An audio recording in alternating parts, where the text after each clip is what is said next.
amigos? Bienvenidos a Divulgantes, el lugar de encuentro entre las ciencias y las humanidades. Hoy vamos a hablar del efecto vitrina en la divulgación de las ciencias. El efecto vitrina es esta idea de mostrar la ciencia, o mostrar más bien el poder de la ciencia. Y dice Roqueplo: por efecto vitrina quiero evocar el siguiente fenómeno de la divulgación que nos muestra la ciencia.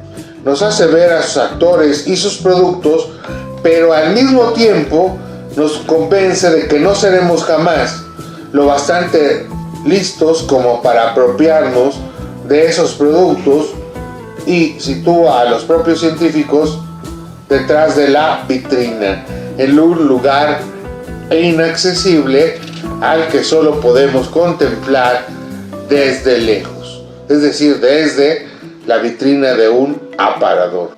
Así, la ciencia se presenta como una actividad destinada al genio incomparable de grandes científicos como Newton, de la mente inigualable de Einstein, Leonardo, el genio que ve el futuro, etcétera, etcétera, etcétera. Lo mismo habría que decir de la investigación desinteresada, el culto a la verdad, la lucha inalcanzable por el progreso y otros tantos conceptos que han acompañado a la idea de la ciencia moderna.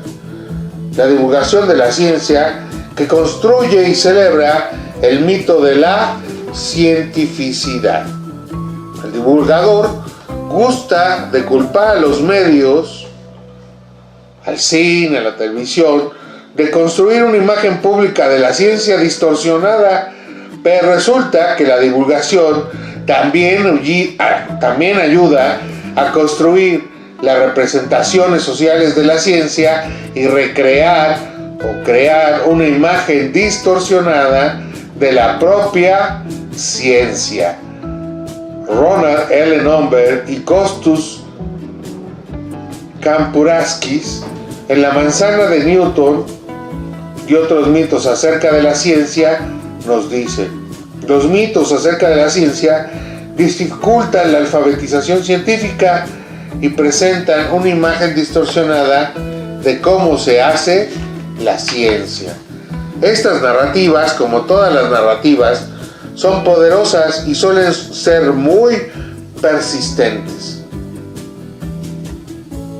La manzana de Newton, Galileo fue juzgado por los clérigos que no sabían de ciencia, Darwin descubrió la evolución en las Galápagos, Copérnico cambió el modelo geocéntrico por el mundo heliocéntrico por la observación, y mentiras que se repiten una y otra vez en los espacios divulgativos. Las personas adquieren sus conocimientos científicos en múltiples espacios, no solo en la escuela. Al aprender un conocimiento científico, cualquiera que sea, también construyen una idea de lo que es la ciencia, muchas veces implícito, sobre cómo actúa un científico y cómo se obtiene el conocimiento científico. Al propagar esas leyendas de la ciencia, obtenemos una imagen distorsionada tanto de la ciencia como de los científicos, como de sus métodos. Los mismos autores nos advierten que esas historias tradicionales a menudo ocultan otros factores importantes de esos logros científicos: la ciencia como producto social, no individual, la participación de otros colegas, los debates, los callejones sin salida, la suerte, etc.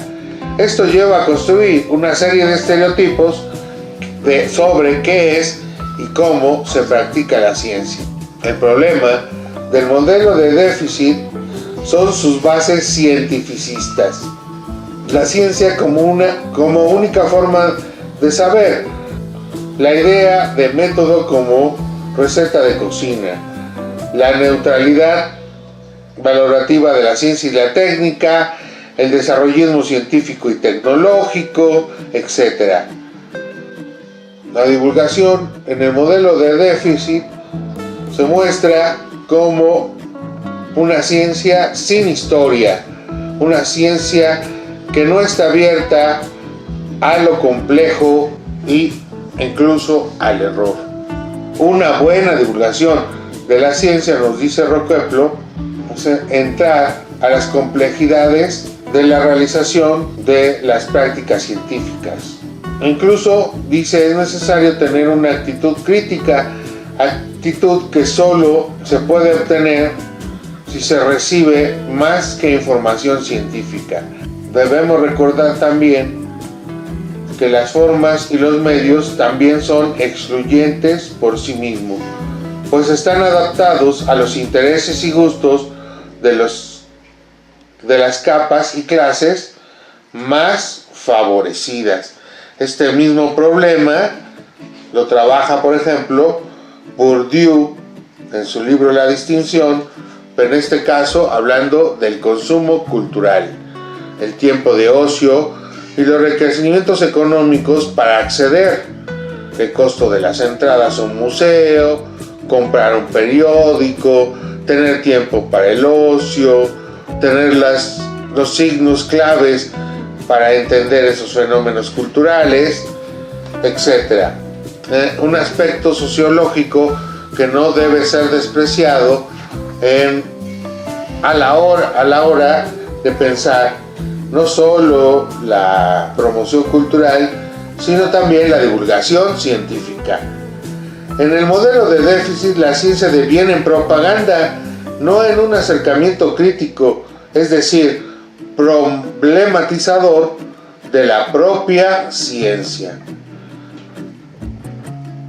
E incluso la divulgación puede llegar, aunque piense todo lo contrario, a aumentar el abismo entre las dos culturas, entre la cultura científica y la cultura humanística. Bueno, pues eso fue todo por el video de hoy. No te olvides de suscribirte al canal, activar la campanita y darle un like si te gustó el video. Hasta luego, amigos.